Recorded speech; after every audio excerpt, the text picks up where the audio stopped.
Everyone, Mafaria, welcome to Heliopolis Radio. Thank you all for tuning in. We've been fortunate to be joined by Don Galade.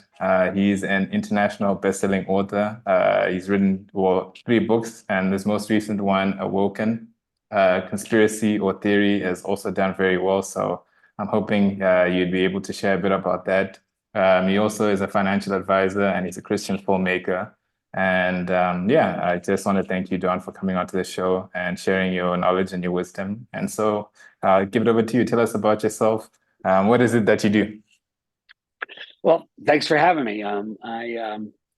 For a living, I've always been a financial advisor since 1987.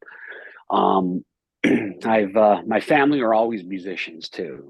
Third generation musician, and that was a segue into doing some film. And we did some Christian music, and we did a Christian film. We did a pro-life film called The Voice of John, which is it's a cool film. You guys want to check that out? You can see that on Amazon too.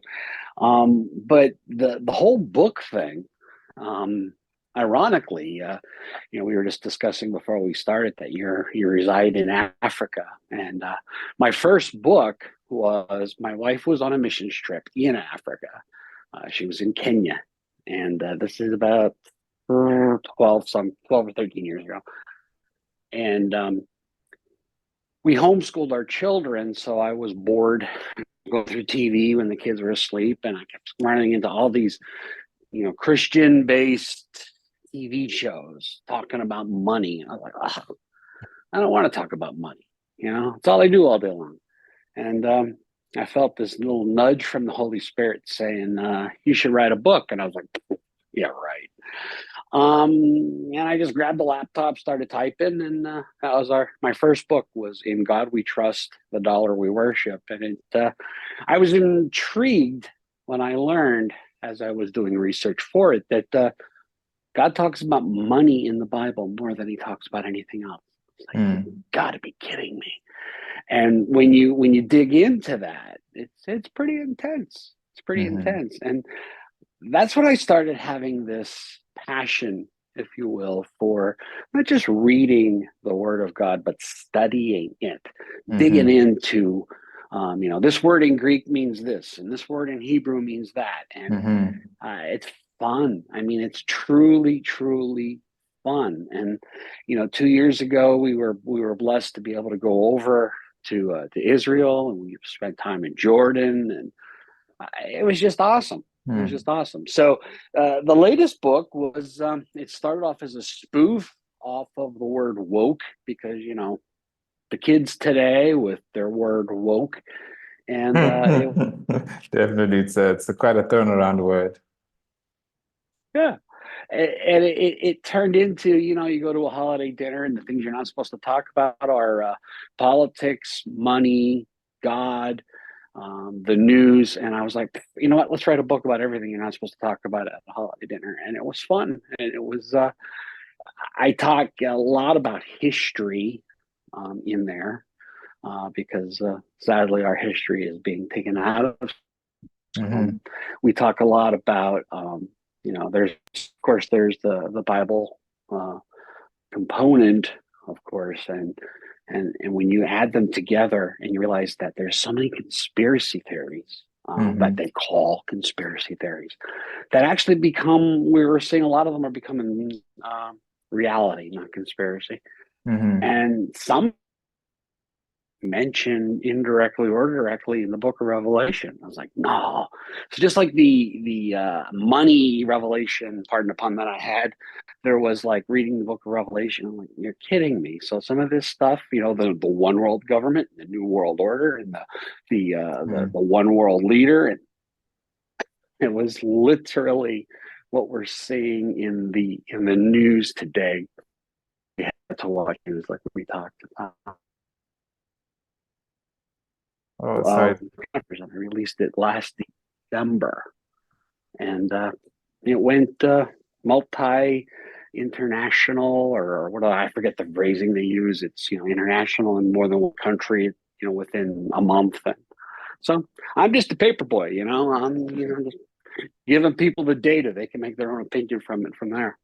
And that's again, you bring up a lot of things that are actually coming up now in this time. Um, I guess let me just start by asking the overall financial situation in our world today. Obviously, there are many angles and components that people can look at it. There are many opinions as to what is this and what is the cause of that. You as a financial expert, and again, you understand all the different components, not just the fiscal, but maybe the political and perhaps, like you mentioned, perhaps spiritual component that happens to be associated with the events right now. So, how would you describe the financial situation in the world today? What brought it to this point, and how do you believe people should navigate this somewhat difficult time? Wow, that was a tough question. Geographically, you and I were talking about where you reside, and I wrote a whole chapter about it. It seems that I was floored with this data as well. That when you go back hundreds and hundreds of years,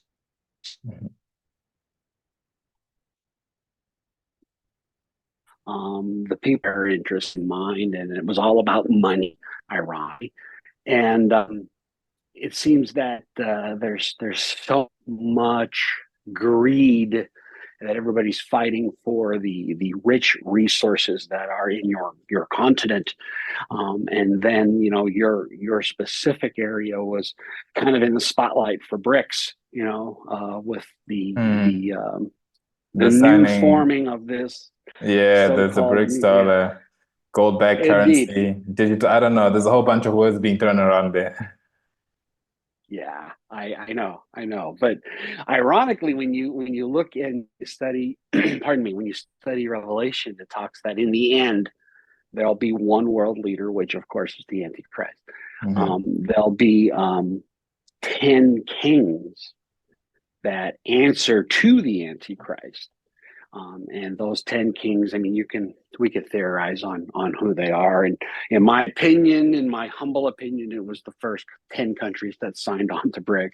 Hmm. But the one world currency, you could just see that unfolding, regardless of whether you call it BRICS, regardless if you call it who's coming off of the money, the gold standard, regardless of whether it's um, the the economy of each general area with the Brexit, e-Brexit, and the Hmm. different countries and the different sections because you got the European Union, you've got Hmm. the Middle East. You can see where these kings are going to manifest. Sorry, my hands are tucking in the frame. I Hmm. apologize. So there has to be one form of currency Hmm. in the end. Now, whether or not that happens next week, 20 years from now, 1,000 years from now, we don't know. Hmm. But ultimately, we can see it unfolding before our very eyes. So, Hmm. regardless of what part of the world you're in, have always been a fan of precious metals. It just Hmm. seems like gold and silver, they just work regardless where you are in the world. And Hmm. I think you could see that, the turmoil, at least in the United States, was started when Nixon took us off the gold standard, because every president we've had here in the last 100 years has had a piece to play, Hmm. whether they knew it or not, whether it was nefarious or not, whether it was intentional or not. But each person that was elected, right up until where we are today with our current administration, each one had a piece to play. Hmm. If Nixon wouldn't take us off the gold standard, we couldn't have this conversation right now. If Hmm. Carter wouldn't have created the Department of Education, we couldn't have the conversation about how we're dumbing down our students today. If Hmm. Reagan wouldn't have deregulated so much of the commerce, we couldn't see the Microsofts and the Googles and the Facebooks. So each one had a little piece of itself seemed.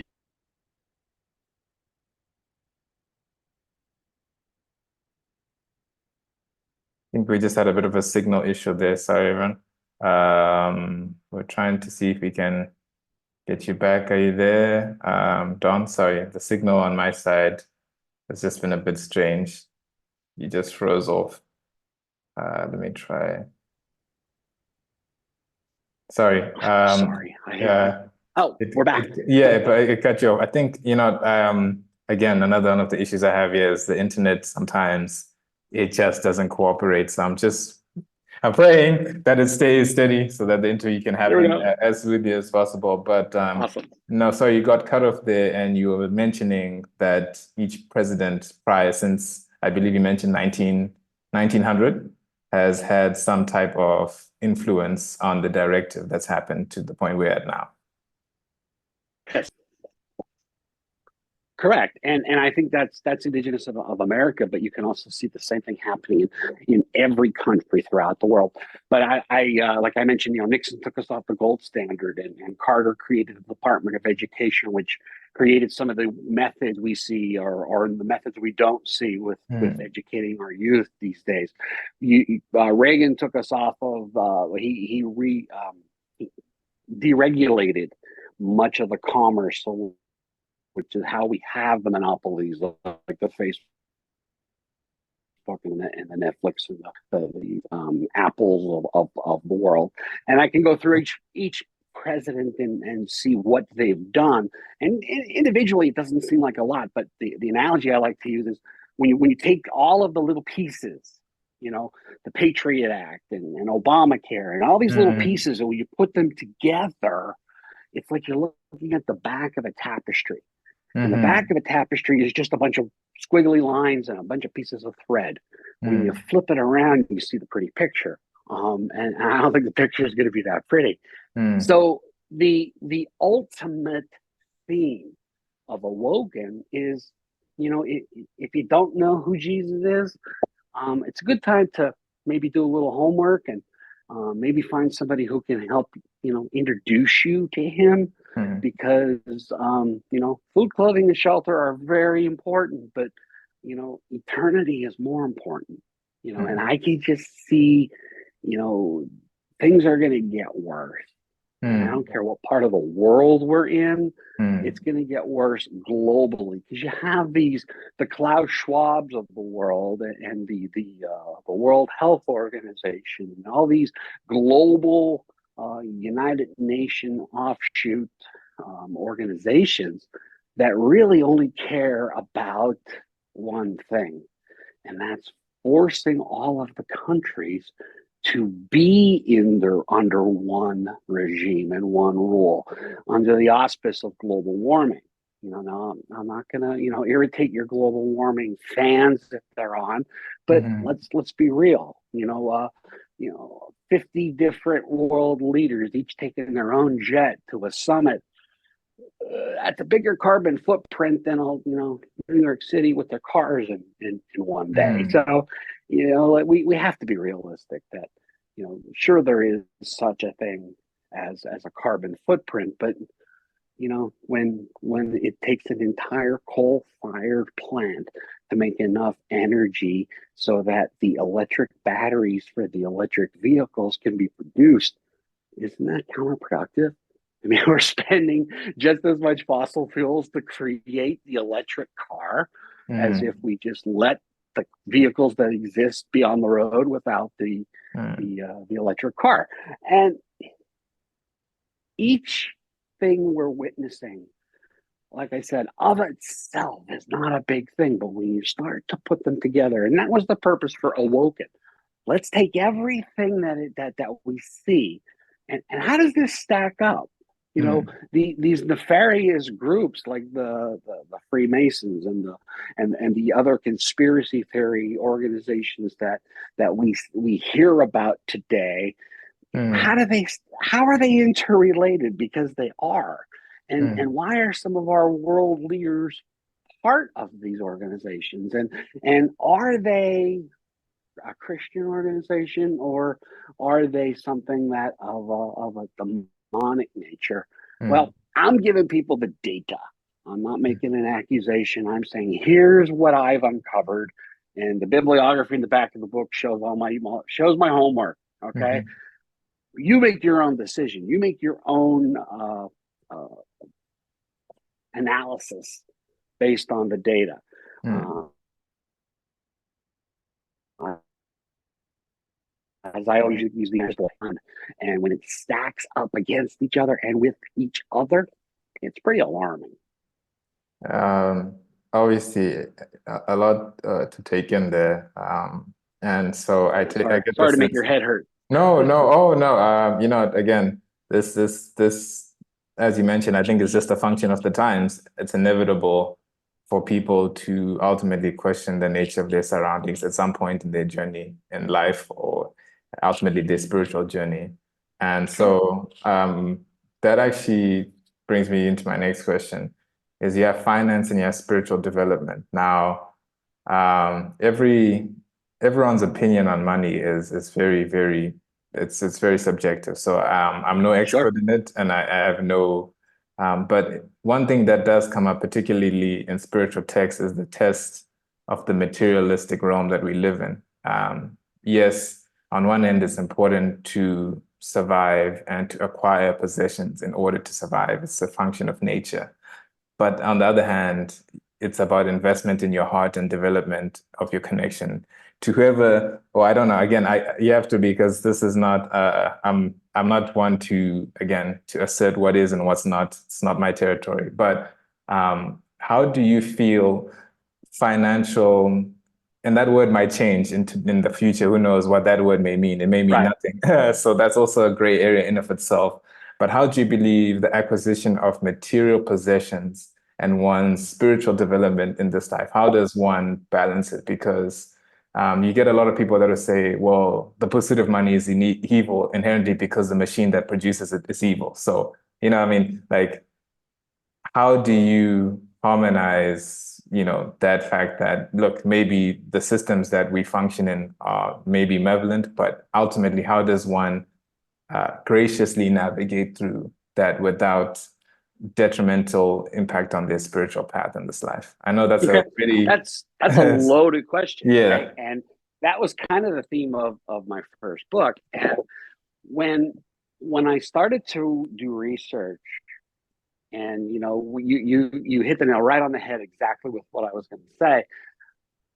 You say the law that you say money is the root of all evil. We hear that a million Mm, times. mm, Guess what? That's not what the Bible says. The Bible says the love of money is the root of all evil. mm, And when you put that into perspective, the love of money, you could be broke. You could have zero money in the bank and not know where your next meal is coming from and covet money, mm, just as somebody who's a zillionaire would covet money. So it's the mhm, love of money. Now, God speaks about money a lot. Okay. I mean, Jesus tells, Peter, go down and grab a fish, and there's a coin in his mouth. How awesome is that? I want to fish in that way. But, you know, they knew they needed money in their day as well. mm, The disciples were fishermen, and the disciples that were the fishermen were pretty much they had an affluent business. mhm, And we know this when we study the writings of Josephus, and when we study some of the non-biblical texts that exist. Um, they were they were doing pretty well for themselves. They weren't rich, I say, but they were doing pretty well for themselves. So they gave up everything to follow Jesus. mm, And when you realize that money is a tool, I often use the analogy. I couldn't build a house. It would not be square. There would be nails popping. The spackling would be horrible. So there's tools that exist, but if I don't know how to use them, if I don't know how to use a nail gun, if I don't know how to use a square, if I don't know how to use these tools, I'm going to build a horrible house that probably isn't going to weather the storm. mhm, So if money is a tool like a hammer or a saw, you have to learn how to use the tool effectively. So, if I had $100,000 in my hand and I just went and gambled it away, I'm not using that tool to its best ability. If I took that $100,000 and if I just gave it all away, although that's awesome for people I've given it to, but likewise, it's not using the tool to the best of its ability. But if I found a way where I could take a piece of it and sew it into what God wants me to do, and take a piece of it and invest it for my future, and take a piece of it and feed some people, and take a piece of it and use the tool effectively, then guess what? I'm going to be rewarded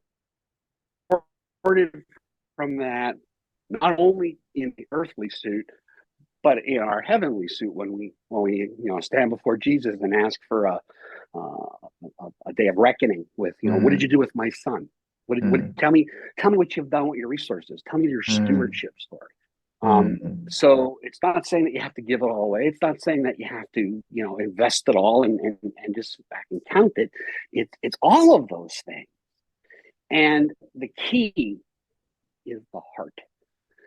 If the heart is intrinsically wicked, then you're going to not do things that God wants you to do with your resources.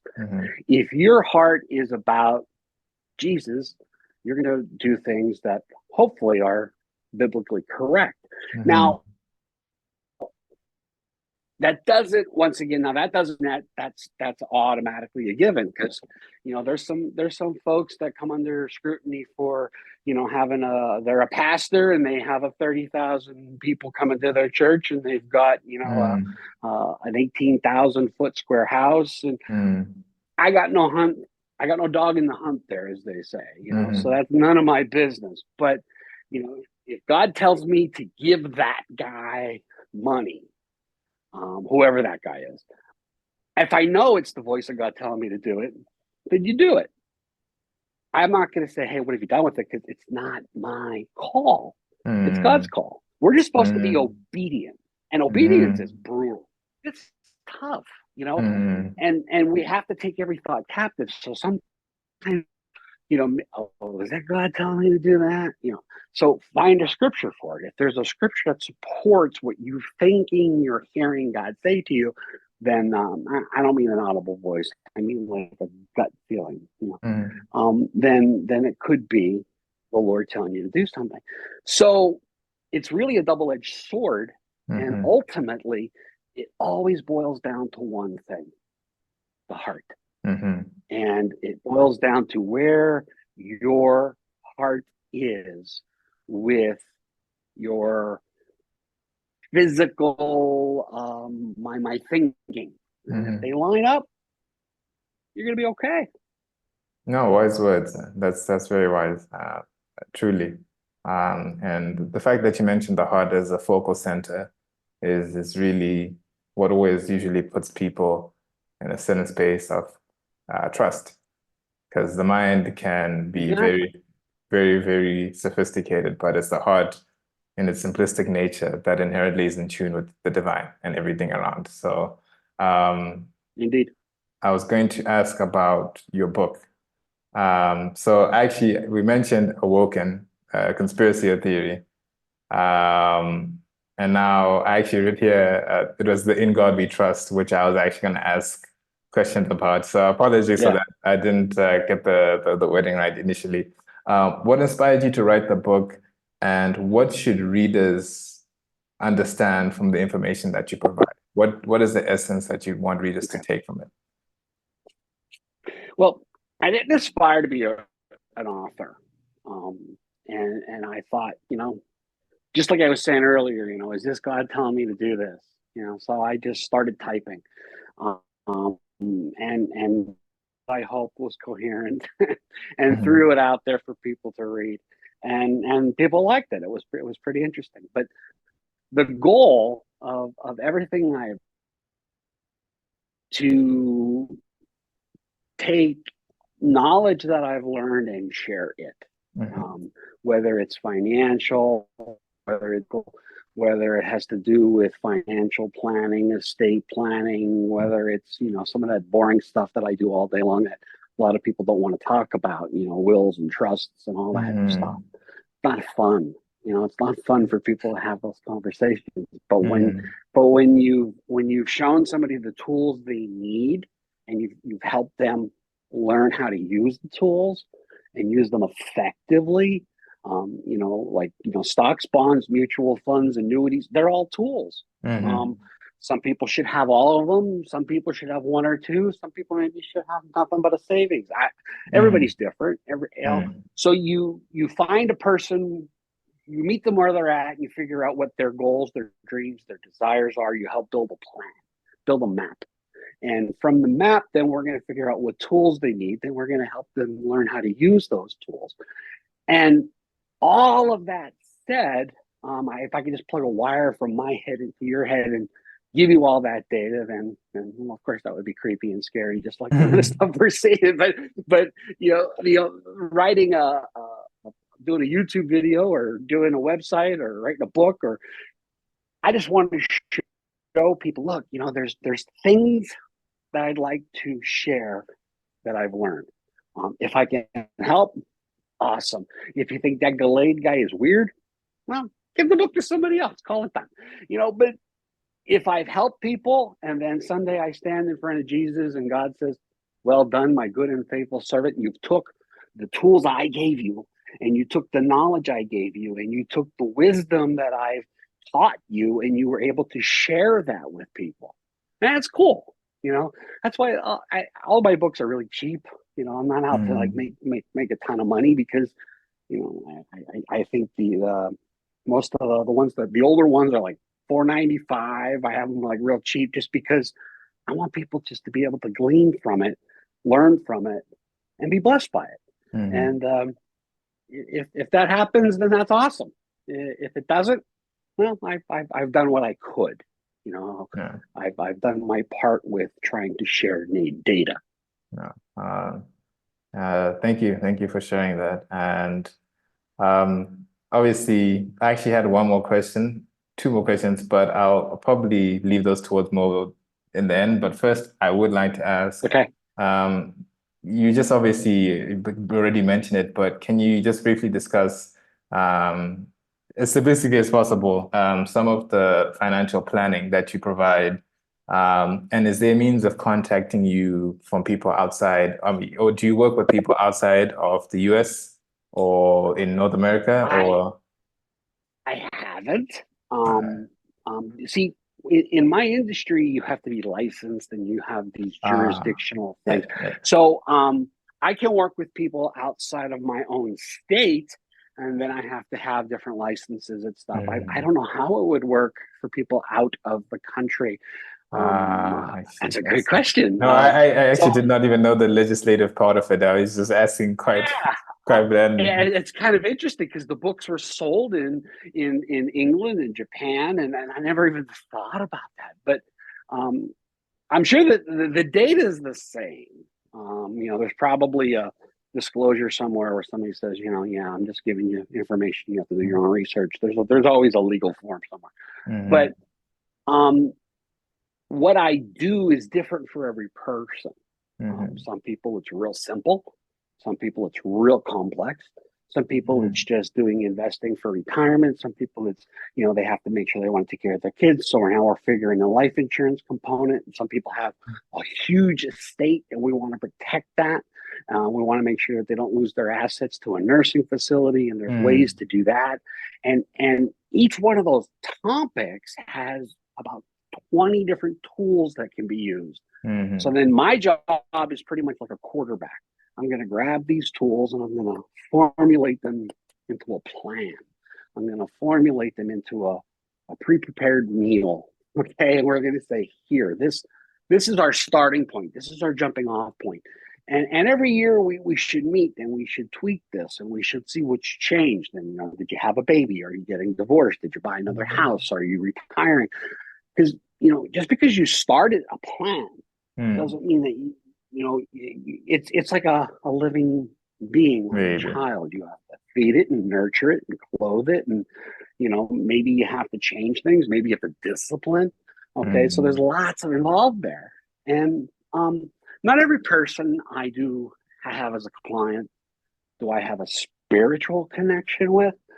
There's some that I do, and we have a great time. That doesn't mean like that's the only thing. I hear you. There's an element of professionalism that has to go into it. Ultimately, it's a service Correct. to provide. Yeah. Correct. I mean, I believe I'm here to talk. I'm put on this earth to talk about Jesus. The rest of the stuff pays the rent. And Mm, if somewhere along the line I can mesh those two together, it's awesome.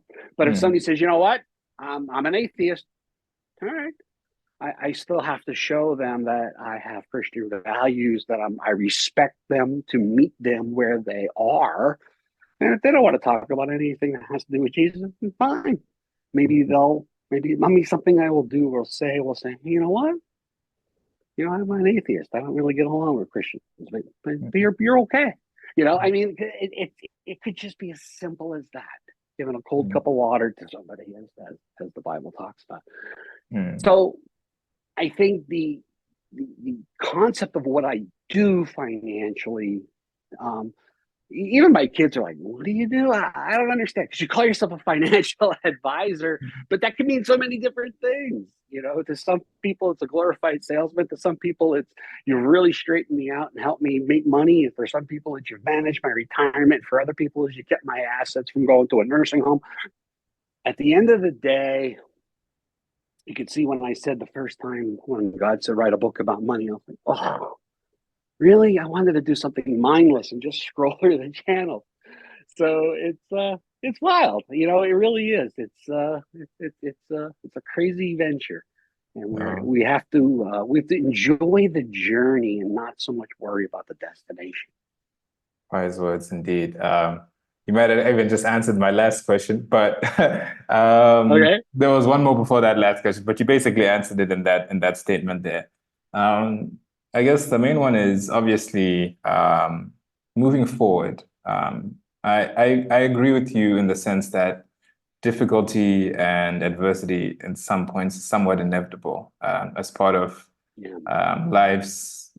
People view it differently, but from what I've come to understand in my own life, everything is essentially part of your spiritual development. So, as much as we enjoy this economy and the fruits of its, its bounty, it's built on very, very shaky foundations. And when you look into it, as you Mhm. mentioned, exploitation, resource misappropriation, the way we treat the planet, et cetera, et cetera. Unfortunately, these things are just not sustainable. So, you know, considering if things do get bad, um, how do people, and again, this has to be and like an all inclusive because again, I would like to say, how do people get right with their spirit? But then again, as part of being human, you can't prescribe or say what's necessary and what's not for anyone. I mean, Right.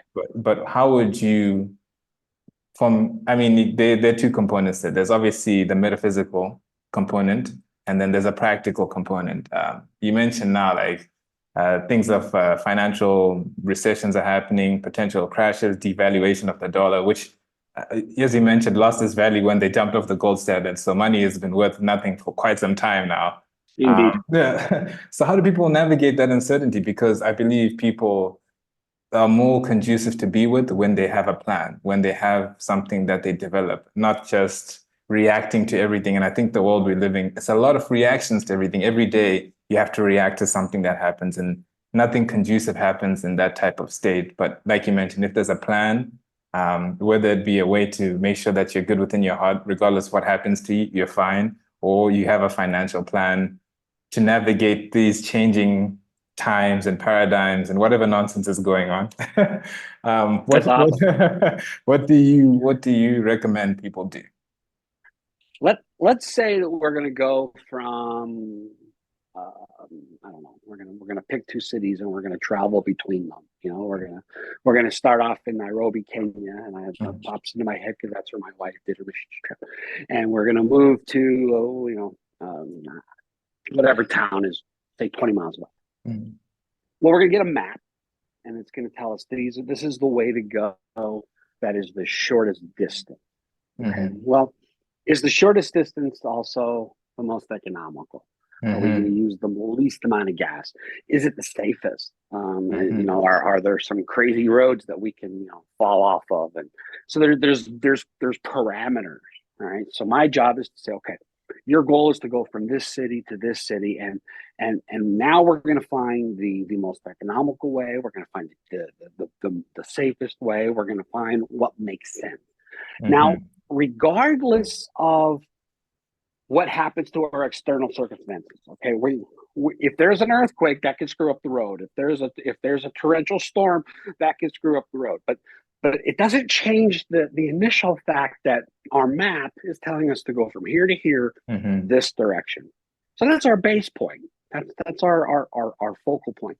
Now we have to take into what if the road gets washed out? Mm-hmm. What if there's a rock slide? What if my car dies? Okay, there's things that can happen that are outside of our control.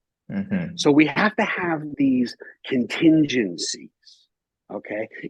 Um, in computer programming, I'm not a computer programmer, but in computer programming, there's something called an if-then statement. If this happens, then the computer does that. So we have a whole bunch of these if-then. If this happens, contingency plan A kicks in. If this happens, contingency plan B kicks in. Mm-hmm. Now, we can insure ourselves from really crazy things, like a meteor is going to hit my house. Well, that wouldn't be wise. But we can insure our house against perils of fire and somebody breaking, stealing. Right. So there's different. We're gonna kick the can down the road as far as the risk goes, and we're Mm-hmm. gonna give that to somebody else to deal with in the form of an insurance policy. Mm-hmm. Now, maybe you can't afford that. Okay. Well, then what maybe we can do a little piece of it. You Mm-hmm. meet people where they're at, you figure out how we can help. Well, if we can create a plan over here that's making you some money with a small amount of savings, maybe we can take some of that savings. Maybe now we could buy the better insurance policy to protect your house and your Mm-hmm. life insurance, etc. So you can always do a small amount of planning, even if you have hardly any resources. Mm-hmm. You should always have a will, all Mm-hmm. right? Because even if you have no resources, a will tells people some other things like, do I want to be on life support? Do I, there's some very important data that you need to convey. So you could always do that, okay? And then let's say the opposite side of the coin. I've met people that have incredible amounts of resources and Mm-hmm. they've done no planning at all because they just don't get around to it because it's uncomfortable to have those conversations. Mm-hmm. So meeting with somebody, whether it's me or somebody who lives in the same town as you, just have the conversation. Mm-hmm. From the business end, from the insurance investment planning end. Now, on the other side of the coin, let's say you have no spirituality whatsoever.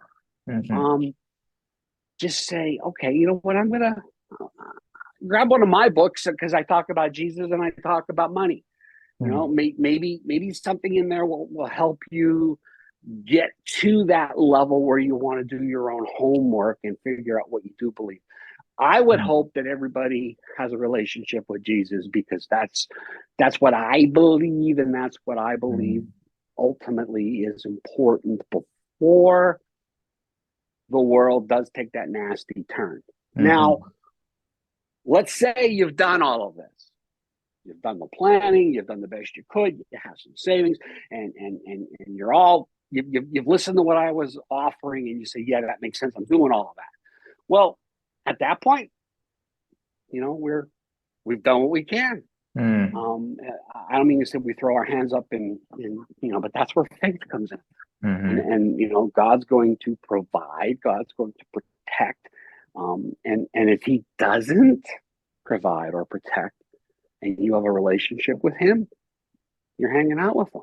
Mm-hmm. So as bad as it could possibly get, the worst thing that could happen is if we died today.